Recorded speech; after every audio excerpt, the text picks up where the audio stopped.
Hi, I'm Lincoln. This is my friend Aaron and I.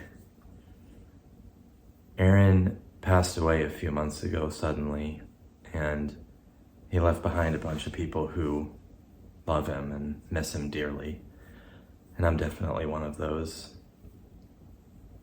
I could go on and on about all the great things that Aaron was and how much he meant to us.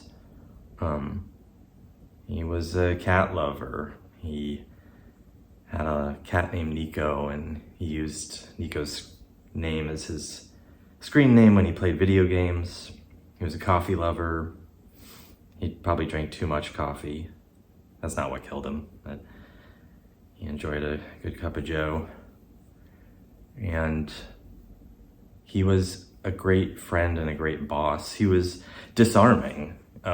He would join meetings and he would be the first person to break the tension by saying something inappropriate, or just simply the way he carried himself. He would sit cross-legged in business meetings, and it just took the tension down. Everybody would get the message that we're all people and things don't have to be so serious all the time.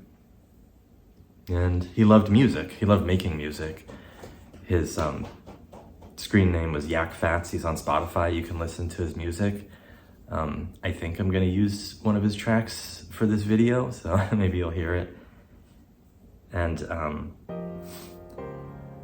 yeah, another thing that Aaron and I loved doing together was playing video games, especially around the holidays. And one of our favorite games to play was called Satisfactory. And Satisfactory is a game about building factories on an exotic alien world full of dangerous creatures and beautiful landscapes. It's real eye candy, and the way the game's designed is very satisfying. It's kind of addictive to try to create the most efficient product lines that you can. And it just really scratched an itch that no other game has for us. And Aaron especially had respect for the people who make Satisfactory, because they had really good transparency about the way they work and how they make the decisions that they make. We're software engineers, and it's tough when you have a lot of people asking you for a million different things, and you have a limited budget, and there's pressure to get things done. It's really tough to kind of stick to your principles. And I could tell by the way that he talked about the community updates from Satisfactory on YouTube, that he just had a lot of respect for how they were clear about what the game is and what it isn't, so that they would put their energy towards the things that made it special and unique, and not get distracted with bloat or delivering something too soon that wasn't done. Satisfactory was in an early access for years, I think, and at least we played it for a couple of years. And when we got towards the end of the game, like in the final stage, we decided to pause, because we knew that the full release was coming soon, later in the year, sometime. And so we said, let's wait, let's savor it. We'll park the game. In fact, let's just start a whole new game, you know, when 1.0 comes out. And it was the right time in our lives, because we had some professional stuff to deal with at work. We had big changes and whatnot. So I shut our multiplayer server down, and months passed. And then in August, he left us. And 1 week later, Satisfactory 1.0 launched. And he didn't get to see the completed game.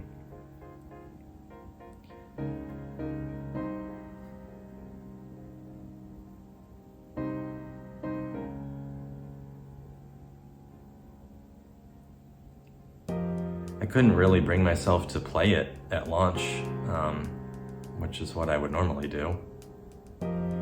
Just playing without him seemed really hollow. But I knew that when I shut down the server, I had made a backup of our game. And I knew that at some point in the future, I could log in and walk around in the world that we built together. And I knew it would be really hard to do that. So I've been putting it off, but it's Christmas in a few days.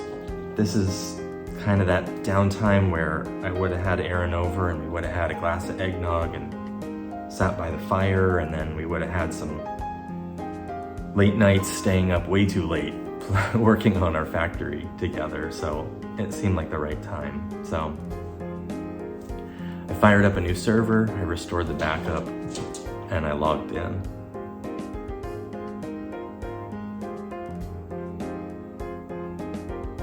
And our factory was still running.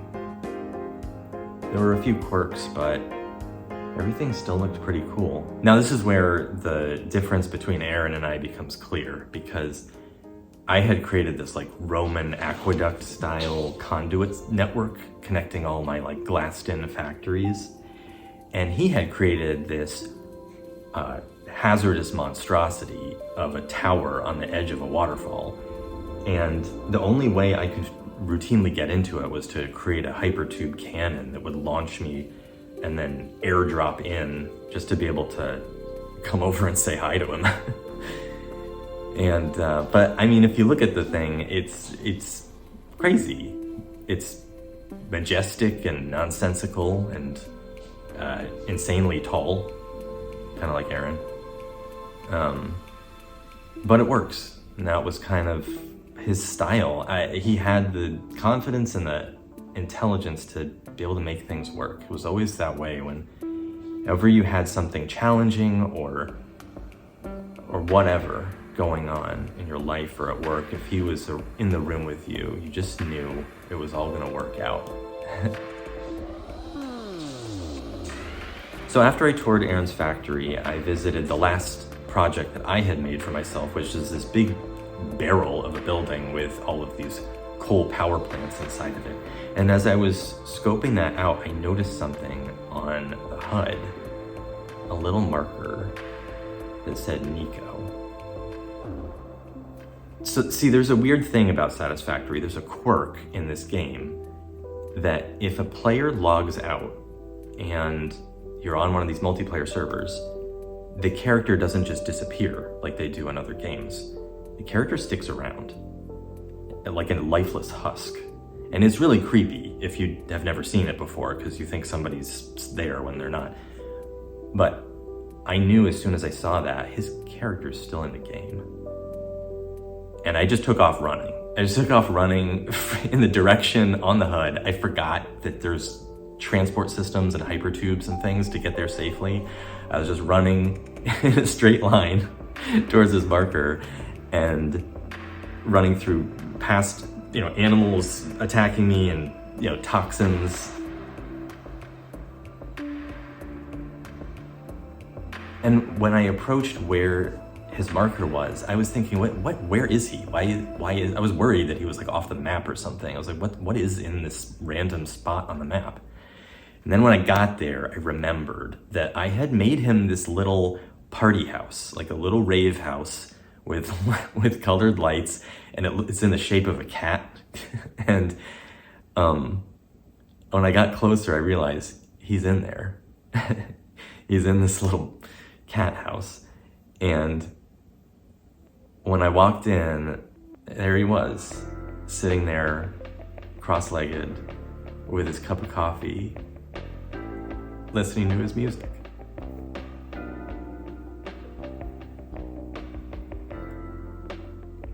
So I took out my cup of coffee and had a last cup of coffee with my friend.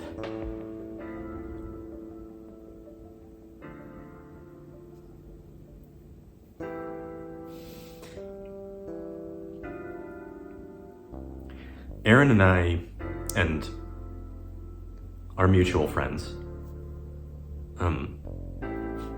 we hug each other with both arms. And we tell each other that we love each other. We say, I love you, without putting man on the end of it. And I'm so thankful for that, because as much as I miss him, I don't have regrets about anything left unsaid. And so I just want to say to anybody watching this to hug your friends with both arms and tell them that you love them. And to the people who made Satisfactory, I just want to say thank you.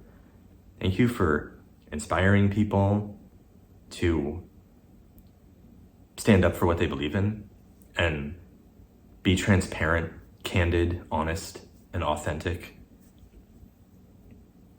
And that goes for the community managers, past and present. And I just also want to say thank you for making the game and giving us a place to play and a universe of possibilities beyond Earth. Happy holidays.